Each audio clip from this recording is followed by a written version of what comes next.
Okay, another pathways problem. It's 1.62 from your textbook. Hopefully scientific notation versus standard notation is something that you're very familiar with already.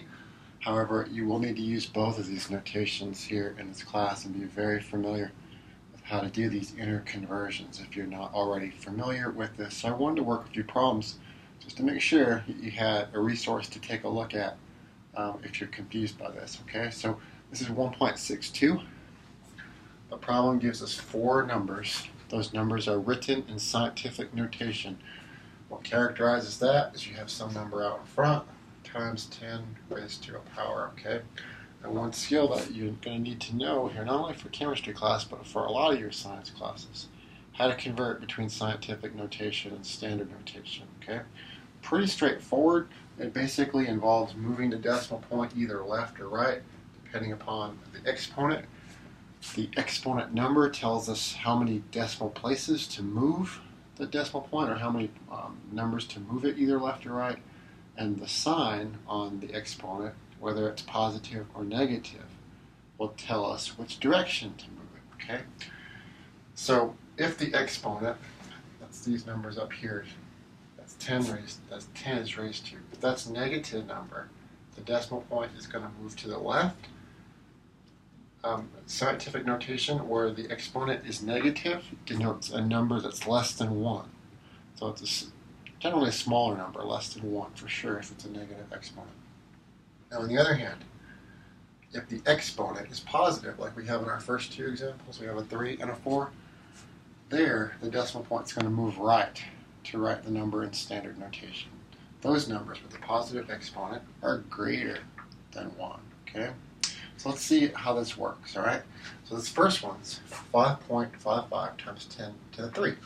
Right? So we got a positive exponent, so that number is going to be bigger than 1. We know that already. And the decimal point is going to have to move to the right.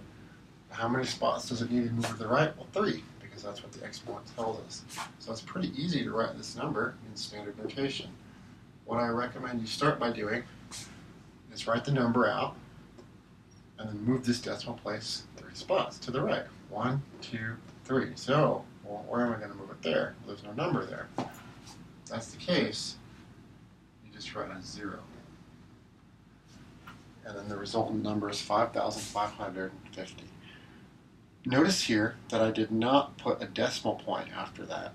That's because I haven't really measured that 0. So that last 0 on the far right would be a non-significant digit.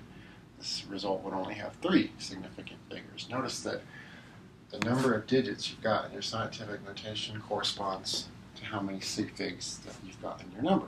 It's as simple as that. Now for this next one, I've got 1.0070 times 10 to the 4th. Again, it's a positive exponent, so I'm going to be moving my decimal place to the right.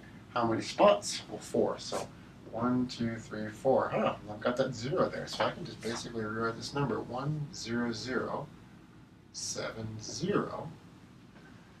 and I've moved that decimal spot 4 places. Okay, so 10,070. Now, in this case, do I want to put a decimal point right here? I would argue that I do, because notice in the number that I've been given, this 0 is present. That 0 is to the right of a decimal point and to the right of a non-zero number, which makes it significant. And as a consequence of that, I would have to indicate the significance of this 0 by putting a decimal point here in my number. But it's as simple as that. So this is pretty straightforward. So 10,070 would be my standard notation. Now what about C? C is a little bit different, because here I've got a negative exponent. That denotes that this number will be less than 0. In this particular case, it's a lot less, less than 1. Right? In this particular case, that number is a lot less than 1, because I've got an exponent 10 to the minus 7. So it's a tiny, tiny, tiny number. So what do my rules for using scientific notation tell me? Well, if the exponent's negative, the decimal point moves to the left, okay, which is the opposite direction this time. So well, how in the world am I going to do that? Well, I'm going to start much the same way. I'm going to write my number down, 885. That's kind of like that base or the root for what you've got for your number. But now I need to move my decimal point, 7 spots to the left. 1, 2, 3, 4, 5, 6, 7, so on.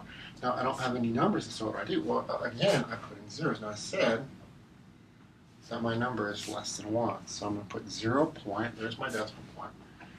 Now I need, what, 6 zeros? 1, 2, 3, 4, 5, 6. Prior to that 8. All right, such that if I do the tracking now, I move it 7 spots. Well, 1, 2, 3, 4, 5, 6, 7. I've moved that decimal place 7 spots to the left. That result is 8.85 times 10 to the minus 7 in standard notation. Okay. Last one, 3.004 times 10 to the minus 3. Again, the number is clearly less than 1. I'm going to have to move my decimal point to the left again. Same procedure though. I write the number that I've got, which is here 3004, and I move that decimal place. Looks like in this particular case, I do 1, 2, 3, and 0.00304 is my answer. Okay, so this is problem 1.62 in the text.